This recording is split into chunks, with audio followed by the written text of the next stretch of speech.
আমার প্রিয় ছাত্রছাত্রীরা, সায়েন্স দুনিয়া বাংলা ইউটিউব চ্যানেলে তোমাদের সবাইকে স্বাগত। আজকে আমি এই ভিডিওতে মাধ্যমিক 2019-এর যে প্রশ্নপত্র ছিল, গণিতের প্রশ্নপত্র, সেই প্রশ্নপত্র থেকে 6 নম্বর দাগে যে দুটো প্রশ্ন তোমরা দেখতে পাচ্ছ, এই দুটো প্রশ্নের সমাধান আলোচনা করব। এটা পার্ট 6 ভিডিও। এর আগে পার্ট 1 থেকে পার্ট 5 এর ভিডিও ডিসক্রিপশন বক্সে দেওয়া আছে, ওখানে লিঙ্কে ক্লিক করে তোমরা দেখে নিতে পারো। তাহলে চলো আমরা শুরু করি।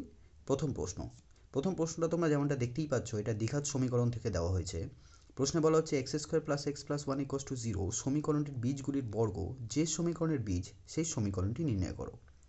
আচ্ছা, এই দুটো প্রশ্ন সমাধান তো আমি করবই, তবে তোমাদের আমি এটুকুনি বলি, যারা অঙ্ক হয়তো করতে যাদের অঙ্ক করতে ভালো লাগে না তার কারণটাই হচ্ছে যেহেতু তোমরা অঙ্কটা পারো না। কিন্তু অঙ্ক তোমাদের করতেই তো হবে, মাধ্যমিকে তো ভালো নাম্বার তুলতে হবে, তাহলে অঙ্ক করতে হবে। এখন যদি অঙ্ক করতেই হয় তাহলে একটু ভালো করে করি। এবং এই ভালোটা কীভাবে করা যায়? যখনই আমরা কোনো অঙ্ক করব, যেমন আমি তোমাদের বোঝাচ্ছি, তোমরা যারা ভিডিওটা দেখছো, তোমরা সব সময় এটা মনে মনে রাখবে যে আজকে আমি নতুন কিছু শিখব, ঠিক আছে? এবং এই নতুন কিছু শিখব, এই যে উৎসাহটা, এই উৎসাহটাই কিন্তু দরকার। এই উৎসাহটা যদি থাকে তাহলে অনেক কঠিন জিনিস কিন্তু তোমরা শিখে নিতে পারবে, ঠিক আছে? অঙ্ক খুব একটা কঠিন না, তবে যাদের কঠিন লাগে তাদের ক্ষেত্রেও এটা সহজ হয়ে যাবে।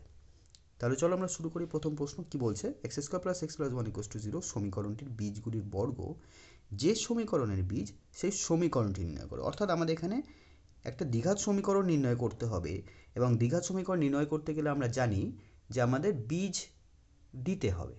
যেমনটা এখানে সরাসরি বীজ দেওয়া নেই, বীজটা দেওয়া আছে, একটু ঘুরিয়ে দেওয়া আছে। কি বলছে? এই সমীকরণের যে দুখানা বীজ আছে সেই দুটো বীজের যে বর্গ, সেই বর্গ করে যে দুটো বীজ পাওয়া যাবে সেটা হচ্ছে ওই সমীকরণ, যে সমীকরণটা আমরা গঠন করতে যাচ্ছি তার সমান হবে। আবার বলছি, এই সমীকরণের যে দুটো বীজ পাওয়া যাবে সেই বীজ দুটোর বর্গ যে সমীকরণটা আমরা গঠন করতে চাইব সেই সমীকরণের বীজ হবে। তাহলে আমাদের কাজ কি? সবার প্রথমে এই সমীকরণের দুটো বীজ আমাদের ধরে নিতে হবে, তারপর সেই দুটো বীজের মধ্যে কিছু সম্পর্ক আমরা বার করব, এবং সেই সম্পর্ক থেকেই আমরা এই যে সমীকরণটা আমাদের গঠন করতে বলেছে সেটা গঠন করব। দেখো, খুব সহজ অঙ্ক, আমরা স্টেপ বাই স্টেপ করব।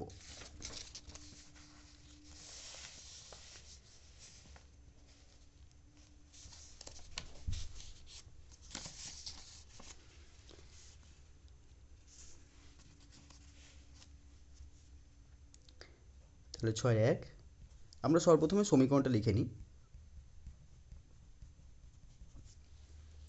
নিলাম। এবার আমরা কি করব? এই সমীকরণটার আমরা দুটো বীজ ধরে নিই। ধরি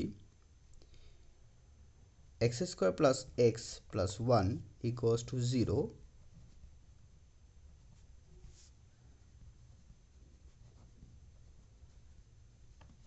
দ্বিঘাত সমীকরণটির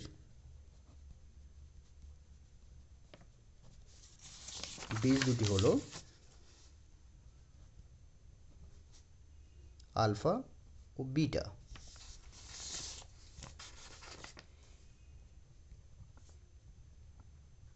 যে সমীকরণটি আমাদের গঠন করতে হবে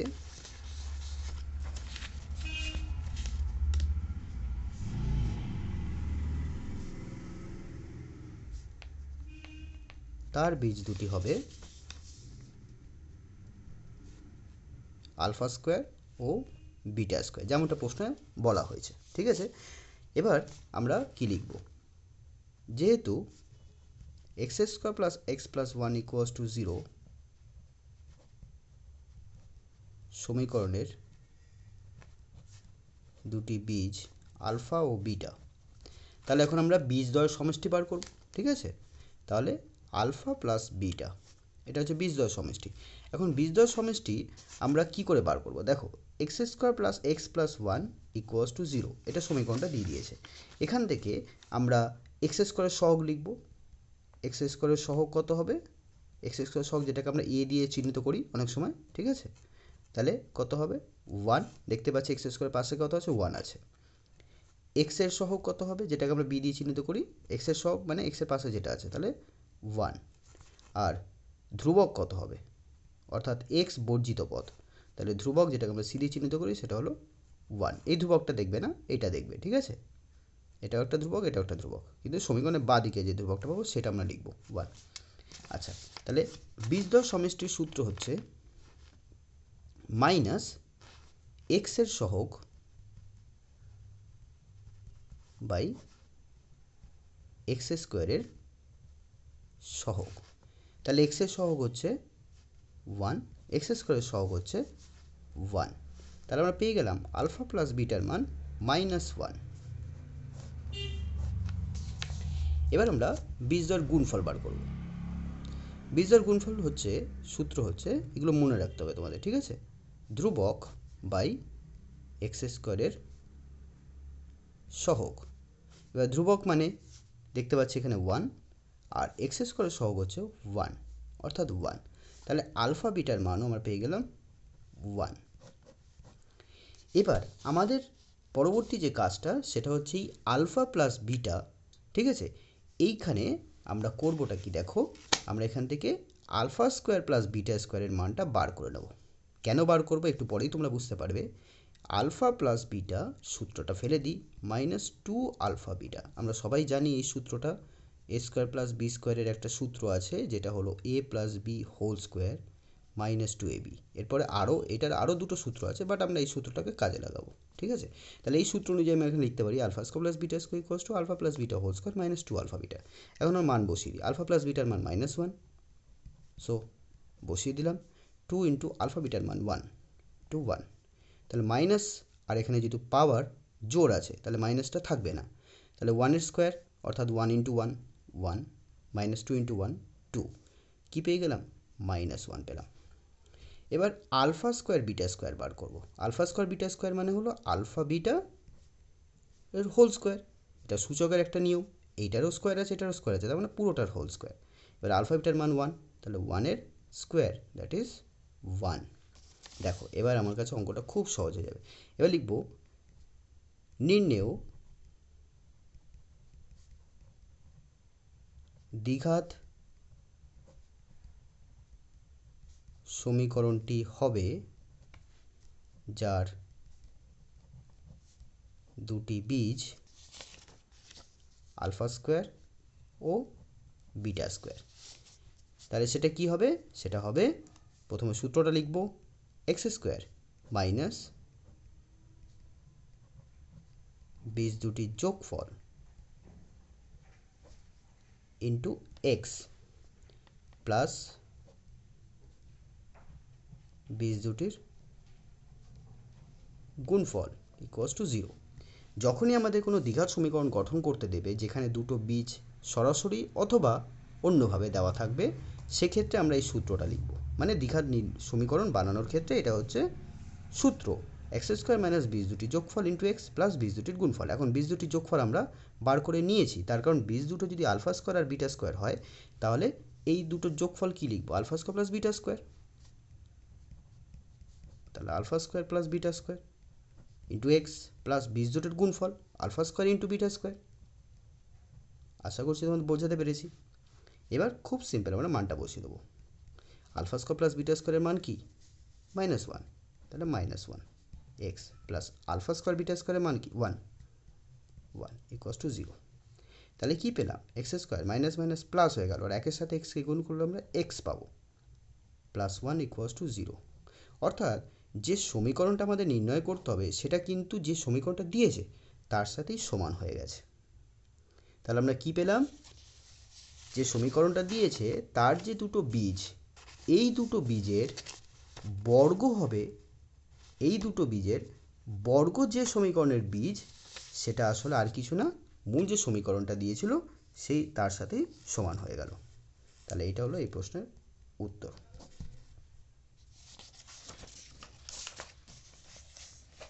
পরের প্রশ্ন, খুব পরিচিত একটা প্রশ্ন এটা। কলমের মূল্য প্রতি ডজনে 6 টাকা কম হলে 30 টাকায় আরও 3টি বেশি কলম পাওয়া যাবে। কমার পূর্বে প্রতি ডজন কলমের মূল্য নির্ণয় করো, অর্থাৎ কলমের মূল্য নির্ণয় করো। তাহলে প্রতি ডজন কলমের প্রকৃত যে মূল্যটা ছিল সেটা আমাদের নির্ণয় করতে হবে।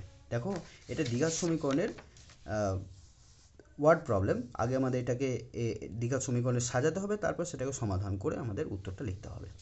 তো এখানে বলেছে আমরা যেটা চেয়েছে সেটা ধরে নেব যে প্রতি ডজন কলমের মূল্য যেটা আমাদের নির্ণয় করতে হবে সেই প্রকৃত মূল্যটা আমরা ধরে নেব x টাকা।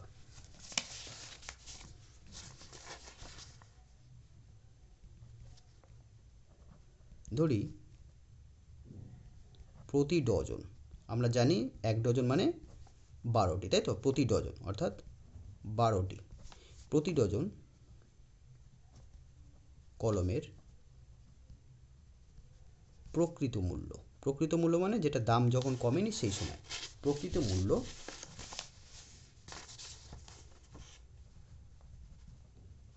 x টাকা। অতএব দাম কমার পর প্রতি ডজন কলমের মূল্য হয় x - 6 টাকা। কেন হলো? কারণ দেখো প্রশ্নে বলা আছে, কি বলছে, কলমের মূল্য প্রতি ডজনে 6 টাকা কমে গেছে। তাই প্রতি ডজনে 6 টাকা কমে গেছে, তাহলে আগে যা টাকা ছিল তার থেকে এখন দাম কমার পর সেটা 6 টাকা কমে গেছে। তার মানে আগে যদি x টাকা হয় তাহলে এখন সেটা x - 6 টাকা হবে। এবার বলছে 30 টাকায় আরও 3টি বেশি কলম পাওয়া যাবে। তার মানেটা কি? 30 টাকায় আগে যতগুলো কলম পাওয়া যেত এখন তার থেকে 3টে বেশি পাওয়া যাবে। খুব স্বাভাবিক ব্যাপার, যদি দাম কমে যায় তাহলে কলম আরও বেশি পাওয়া যাবে। তাহলে এখন আমাদের কি করতে হবে? 30 টাকায় আগে কতগুলো কলম পাওয়া যাচ্ছিল সেটা আমাদের বার করতে হবে, আর এখন কতগুলো কলম পাওয়া যাচ্ছে সেটা বার করতে হবে, এবং এই দুটো সংখ্যার বিয়োগফলটাই হচ্ছে 3। আশা করছি বুঝতে পেরেছো। তাহলে এবার এটাকে করি। তাহলে এবার কী লিখব? দাম কমার পূর্বে, দাম কমার পূর্বে 30 টাকায় কলম পাওয়া যেত। তাহলে দেখো আমি এখানে ব্যাপারটা একটু বলে দিই। আগে কি হতো? x টাকায় 12টা পাওয়া যায়, তাই তো? তার মানে x টাকায় 12টা পাওয়া যাচ্ছে, তাহলে 1 টাকায় কটা পাওয়া যাবে? কম পাওয়া যাবে, তাহলে 12/x। 30 টাকায় কটা পাওয়া যাবে? তাহলে 12 × 30/x, তাই তো? তাহলে 12 × 30/x এতটি। কিন্তু এখন কি হয়েছে? দাম, এটা হচ্ছে দাম কমার পূর্বে ছিল, এখন দাম কমার পরে 30 টাকায় কলম পাওয়া যায় 12, আর 30-এর জায়গায় আমি এখন লিখব কত? 30টা 30ই থাকবে। এখন এই x এর জায়গায় কী লিখব? x - 6 লিখব, কারণ আগে তো x টাকা ছিল, এখন সেটা দাম কমে x - 6 হয়ে গেছে। তাহলে এতটি। এখন এই সংখ্যাটা কি হবে? বেশি হবে, কারণ দাম কমার পরে 30 টাকায় যে কলমটা পাওয়া যায় সেটা তো বেশি আগের থেকে, সুতরাং এই পরিমাণটা এইটার থেকে বেশি হবে। তাহলে কতটা বেশি? 3 বেশি। তাহলে এইটা মাইনাস এইটা ইকুয়ালস টু 3 লিখব প্রশ্ন অনুসারে।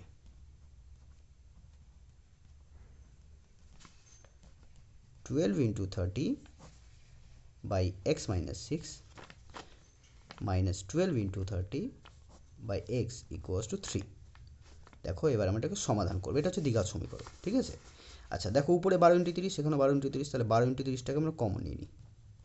তাহলে পড়ে থাকবে 1/x - 6 minus 1/x equals to 3। এরপর আমরা এখানে 3 আর এখানে 30 কেটে দিই, 10 হলো, এখানে 1 থাকলো, তাহলে 12 × 10 মানে 120। আচ্ছা, তারপর এখানে লসগু করি, লসগু হবে x × x - 6। x - 6 দিয়ে যখন এই রাশিটাকে ভাগ করবো এটা কেটে যাবে, থাকবে x। এবার x এর সাথে 1কে গুণ করবো, x মাইনাস x দিয়ে যখন এটাকে ভাগ করবো x কেটে যাবে, x - 6 থাকবে, x - 6 × 1 x - 6। এখানে অবশ্যই ব্র্যাকেট দেবে, তাহলে কিন্তু ভুল হয়ে যাবে। 120 ইন্টু, এবার ব্র্যাকেটটা তুলে দিই, x minus x minus minus plus 6, আর এখানে গুণ করে দেবো x² minus 6x equals to 1। পরের স্টেপে x আর x কেটে গেল, তাহলে থাকলো 6, 6-এর সাথে 120 গুণ করে দাও, 6 × 12 = 72, 720 ইকুয়ালস টু এখানে গুণ করো। আচ্ছা, এটাকে আপাতত আমি এরকম রেখে দিচ্ছি, আর এখানে যে 1 আছে সেটাকে 1/1 আকারে লিখি। এবার আমরা কোনাগুনি গুণ করব, ঠিক আছে? এই গুণটাকে আগে করি। এক্স স্কোয়ার মাইনাস 6 এর সাথে 1 গুণ করলে এটাই হবে, কারণ একের সাথে কোনো সংখ্যা গুণ করলে ওটাই হয়। ইকুয়ালস টু 720 সাথে এক গুণ করলে 720। এই সংখ্যাটা পাশে নিয়ে আসবো আর আমরা সমাধান করব। দেখো, এই অবস্থায় তোমরা শ্রীধর আচার্যের সূত্র ফেলেও করতে পারো, অথবা তোমরা কিন্তু এটাকে ফ্যাক্টরাইজ করতে পারো, মানে মিডল টার্ম ব্রেক, ঠিক আছে, মধ্যপদ বিশ্লেষণ করেও করতে পারো। তাহলে 720 আমাদের বিয়োগ করে কি করতে হবে, 6 নিয়ে আসতে হবে। 2 দিয়ে 360, 2 দিয়ে 180, 2 দিয়ে 90, 3 দিয়ে 30, তাহলে 30, 3 দিয়ে 6, 12, 24, তাহলে 24 আর 30, তাহলে 30 মাইনাস 24 6 হচ্ছে, ঠিক আছে? তাহলে এটাকে করব এক্স স্কোয়ার মাইনাস 6 জায়গায় লিখব 30 minus 24 x minus 720 equals to 0, বা এক্স স্কোয়ার মাইনাস 30x, যেহেতু মাইনাস আছে তাহলে চিহ্নটা চেঞ্জ হয়ে যাবে, plus 24x minus 720 equals to 0। এবার এই দুটো সংখ্যা থেকে কি কমন যাচ্ছে, এক্স কমন যাচ্ছে, পড়ে থাকছে এক্স মাইনাস 30, প্লাস এখানে তো 24 কমন নিতেই হবে, তার কারণ এখানে এক্স আছে, তাহলে এখানেও এক্স রাখতে হবে কমন নেওয়ার পরে, তাই তো? তাহলে এখানে 24টা কমন নিতে হবে, ইকুয়ালস টু 0। আবার দেখতে পাচ্ছি এক্স মাইনাস 30 কমন, তাহলে পড়ে থাকছে এক্স প্লাস 24 ইকুয়ালস টু 0। এখন দুটো রাশির গুণফল যেহেতু শূন্য, তাহলে হয় এটা 0, না হয় এটা 0। তাহলে হয় এক্স মাইনাস 30 ইকুয়ালস টু 0, অথবা এক্স প্লাস 24 ইকুয়ালস টু 0। তাহলে এখান থেকে পাচ্ছি এক্স ইকুয়ালস টু 30, আর এখান থেকে পাচ্ছি এক্স ইকুয়ালস টু মাইনাস 24। আচ্ছা, তো আমার প্রিয় ছাত্রছাত্রীরা, তোমরা নিশ্চয়ই জানো এই এক্সটা কি। এক্সটা হচ্ছে কলমের মূল্য, তাই তো? তো মূল্য তো কখনো ঋণাত্মক হতে পারে না, তাহলে এটা অসম্ভব, ঠিক আছে? তাহলে অতএব 1 ডজন কলমের প্রকৃত মূল্য ছিল